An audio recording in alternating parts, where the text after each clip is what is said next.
ప్రజాస్వామ్యం పట్టపగలి రాష్ట్రంలో కూనీ చేస్తూ ఉన్నారు. ఇవాళ క్యాతన్పల్లిలో జరిగినటువంటి ఎన్నికల్లో బీఆర్ఎస్ పార్టీ స్పష్టంగా 14 కౌన్సిలర్లు గెలిచింది. 22 కౌన్సిలర్లలో 14 కౌన్సిలర్లు గెలిచి ప్రజలు బీఆర్ఎస్ పార్టీకి పట్టం కట్టారు. స్పష్టమైన తీర్పునిచ్చారు. కాంగ్రెస్ పార్టీని ఓడించి బీఆర్ఎస్ సిపిఐ అలయన్స్ను ప్రజలు గెలిపించారు. మరి ఆ ప్రజాస్వామ్యంలో ప్రజలు ఇచ్చిన తీర్పు చాలా గొప్పది.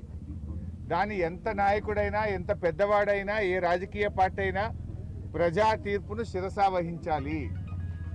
మొదటిసారి చైర్మన్ ఎన్నిక జరిగినప్పుడు కావాలనే పోలీసులను పెట్టకుండా కాంగ్రెస్ పార్టీ నాయకులు, కార్యకర్తలే అల్లరి చేసి చైర్మన్ ఎన్నిక జరగకుండా వాయిదా వేసుకొని పారిపోయినారు. రాహుల్ గాంధీ గారు దేశంలో ఎక్కడ పోయినా రాజ్యాంగం చేతిలో పట్టుకొని తిరుగుతుంటాడు. ఏం రాహుల్ గాంధీ గారు, మీ రాజ్యాంగం ఏమైంది? ప్రజలు స్పష్టంగా క్యాతన్పల్లిలో 14 కౌన్సిలర్లు బీఆర్ఎస్ పార్టీని గెలిపించారు. 7 మాత్రమే కాంగ్రెస్ పార్టీ గెలిచింది. మరి మీ రాజ్యాంగం ఏమైంది? ఈ రాష్ట్రంలో పట్టపగలు రాజ్యాంగం కూనీ అవుతా ఉంటే రాహుల్ గాంధీ గారు ఎందుకు స్పందించరు?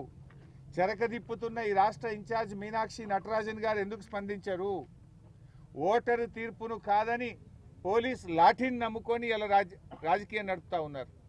కాంగ్రెస్ బీజేపీ నాయకులు అడ్డగోలుగా బూతులు తిట్టినా, డ్యూటీలో ఉన్న నియమ నిబంధనలు ఉల్లంఘించి 100 మీటర్ల లోపలికి వెళ్ళినా ఈ రోజు వరకు కాంగ్రెస్ నాయకులు అరెస్ట్ గారు, బీజేపీ నాయకులు అరెస్ట్ గారు. రాష్ట్రం చూసింది, రాష్ట్ర ప్రజలు చూశారు. ఆ బీజేపీ కాంగ్రెస్ నాయకులు అరెస్ట్ గారు.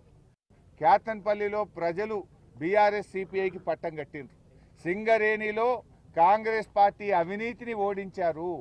సింగరేణిని కాంగ్రెస్ పార్టీ ఏ రకంగా బంగారు బాతుగా మార్చుకొని దోపిడీకి చేస్తూ ఉందో, సింగరేణి స్కాములు బయటపడ్డాయో, సింగరేణి కార్మికులు అందరూ కలిసి ఇవాళ కాంగ్రెస్ పార్టీని అక్కడ ఓడించారు.